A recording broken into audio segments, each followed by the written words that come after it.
Nous prenons ce matin la direction du Chambon-sur-Lignon où expose Philippe Bouillaguet. Bonjour à vous. Bonjour. Vous êtes peintre, vous exposez depuis le 10 juillet au Chambon-sur-Lignon. Alors dans quelle salle déjà ? À la Maison des Brèches. À la Maison des Brèches. Pouvez-vous nous faire une visite radiophonique de cette exposition ? Non, pas vraiment, parce qu'en fait, je me souviens plus exactement de ce que j'ai amené. Et puis, non, je peux pas. Je sais que c'est des trucs assez noirs, ce que m'a reproché la madame là, du Chambon, mais ceci dit, c'est pas bien grave. J'ai essayé de mettre un petit peu par thème, mais bon, c'est un peu du vrac. Voilà.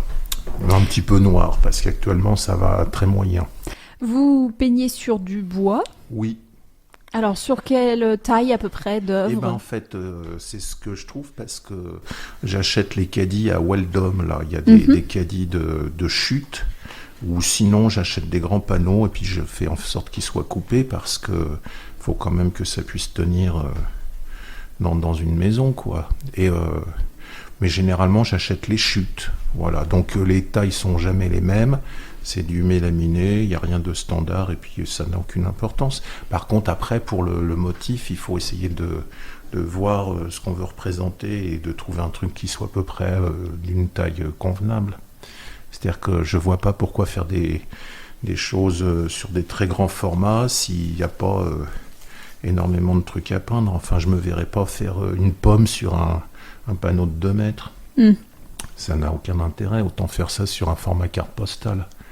Voilà. Mais bon, ce qui est intéressant, c'est que les gens ne voient que par le grand format. Il faut faire grand.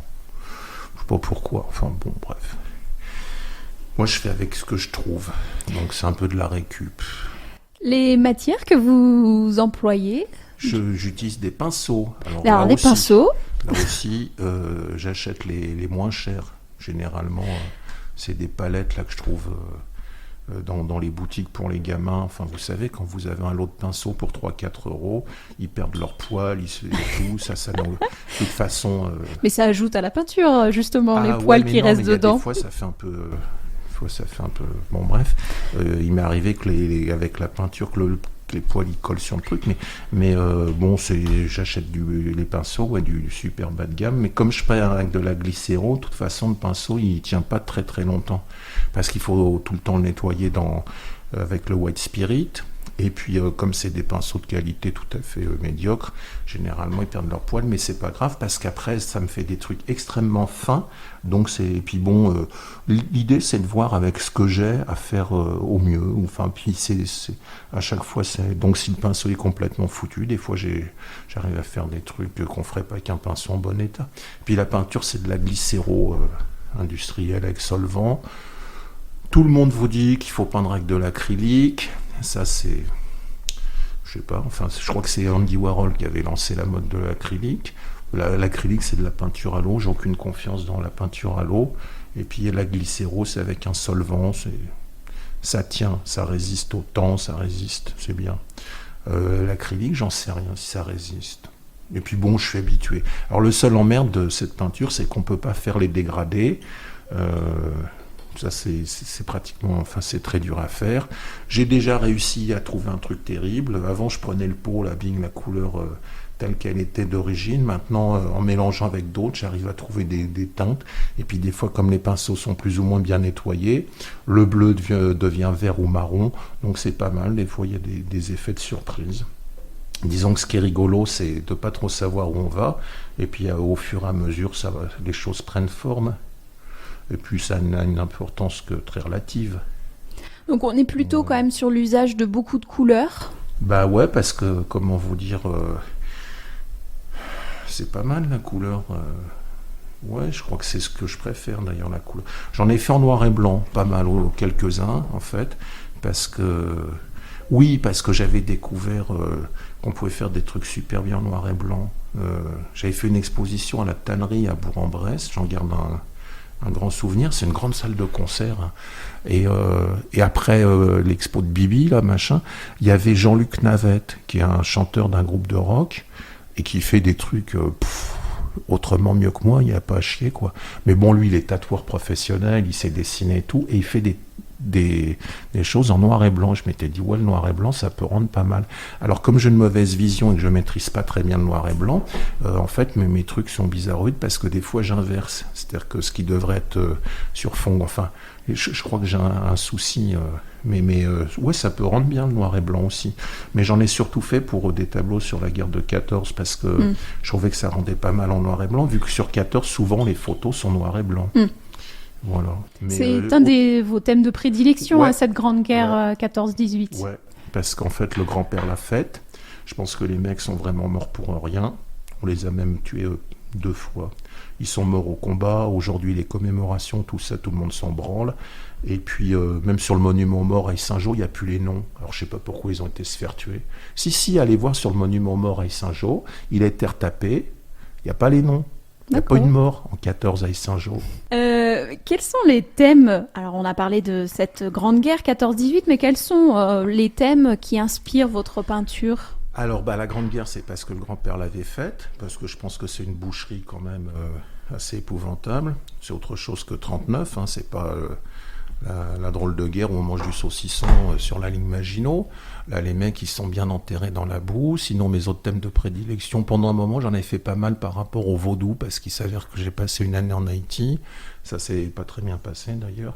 Puis j'avais assisté à une cérémonie. Là, il y a un copain qui m'a dit que ce qui serait peut-être pas mal, c'est que j'essaye d'illustrer l'Apocalypse selon Saint Jean. Effectivement. Alors, le seul ennui, c'est que j'en ai juste fait 2. Le premier pourrait peut-être être mis même par rapport au truc de la guerre de 14, quoi. Et puis le deuxième, là, c'est vraiment l'Apocalypse revue cirque. Mais bon, il va falloir que j'arrive à trouver un... Moi, je sais pas. Sinon, là, je me suis amusé à faire une série de portraits, mais de copains, mais je le digère moyen parce que il y en a un là qui m'a acheté donc le tableau, il m'a filé 10 €, donc je me dis que quand même je me suis un peu cassé le cul pour rien. Ouais. Et puis j'apprécie moyen. Je me dis que vraiment c'est prendre les gens pour. Mais bon, la série de portraits, ouais, enfin à l'origine c'est pour des copains, sinon je sais pas, c'est. Ah, je peins mon chat aussi. Ouais, j'ai peint un Quick Minette. Et puis là, je vais essayer de faire le Tikeri. Parce que Quick a été écrasé. Je m'en suis pas très bien remis. Et puis Tikeri, inspecteur peluche, là, je me dis que... Et puis bon, autant faire ce dont on a envie. Mais les tableaux de chat, là, de la minette, alors eux, par contre, ils sont pas exposés. Hein. C'est vraiment du... Là, c'est du grand art. Ah ouais, et puis là, il y a une dimension. Mais en fait, j'ai l'impression qu'il y a plus de dimensions quand je fais des choses simples comme les animaux que certains trucs. Enfin, puis je sais pas, il y a des fois, je me dis là, je suis dans le vrai. Ouais. Moi, il y a des fois, je me dis là, je suis dans le vrai. Puis celui-là, vraiment, ça le fait bien parce qu'il faut ressentir le truc. Si on ressent pas la peinture, ça sert à rien, quoi. Et, ah oui, j'ai aussi fait des pots de fleurs, mais bon, faut voir les pots de fleurs que c'est. Ils ont de la gueule, hein, les pots de fleurs. Mais là, c'est vraiment parce que ça va pas bien. Je me dis, peindre un pot de fleurs, faut vraiment être à la ramasse, quoi. Mais c'est ce qui est rigolo, quoi. Et puis bon, je sais pas, je vais essayer de faire aussi une écrevisse, style nature morte. Je l'ai commencé, ça se présente pas très bien, mais bon. Enfin, de toute façon, la peinture, c'est un dérivatif. Ça passe le temps, ça évite de se jeter par la fenêtre, quoi. Surtout si on habite au rez-de-chaussée, c'est un peu con. On peut pas se tuer. Enfin, j'habite pas au rez-de-chaussée, mais de toute façon, je me vois pas. Non, je me vois pas quand même me jeter par la fenêtre. Mais justement, là, si nous avions un coup de cœur pour un des tableaux exposés, est-ce qu'il est possible d'en acheter un? Ah bah oui, et vous me dites combien vous m'en donnez, puis hop, vous voyez, c'est pesé, quoi. Bon, très bien. Allez. Depuis que l'autre con, là, me l'a acheté 10 €, son portrait... Alors, Philippe Bouilléguet, il est 8h16. Je vous remercie de votre passage en studio ce matin. Et oui, c'est fini. Alors, je rappelle quand même votre exposition au Chambon-sur-Lignon. C'est jusqu'au 4 août. Bien, je vous remercie, puis je vous souhaite une très bonne journée. Mais c'est moi qui vous remercie. Au revoir.